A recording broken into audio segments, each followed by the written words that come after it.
জানো যে আমি অনেকদিন ধরে ওয়াল পেন্টিং করছিলাম আমার ঘরটাকে সাজানোর জন্য, আমার নতুন যেহেতু বাড়ি হচ্ছে তো বাড়িটাকে সাজানোর জন্য, কিন্তু আমি ওয়াল পেন্টিং শুরু করেছি কিন্তু শেষই করে উঠতে পারছি না। যাই হোক, এর মধ্যেও একটা 3 নম্বর একটা ওয়ালে, বড় একটা ওয়ালে আমি শুরু করে দিয়েছি, যেটা দোতলায় ছিল।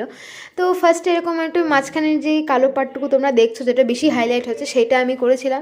মোটামুটি আমার এখানেই 2 ঘন্টা লেগেছে করতে। তারপরে আমি ভাবলাম যে গুগলে যাই, গুগল থেকে কিছু সার্চ করে দেখি। আর এই ওয়াল পেন্টিংয়ের মানে আমাদের ওয়ালের কালারটা এত সুন্দর ছিল যে সমস্ত এটা কভার করার চেষ্টা করেছি আমি আর কি। তো বহু পেন্টিং ট্রাই করলাম, গুগলের সার্চ করে সাহায্য নিয়েছিলাম, কিন্তু মন মতো পাচ্ছিলাম না। তো ভাবলাম যে যা মাথায় আসে, যা মনে আসে আমি করে যাই।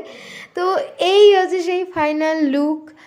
আর হচ্ছে পুরো কভার করেছি আমি পুরো ওয়ালটা। তো কেমন হয়েছে তোমরা একটু জানাবে। আর ভালো লাগলে please like, comment and share, subscribe করে দিও। টাকা আছে পারলে।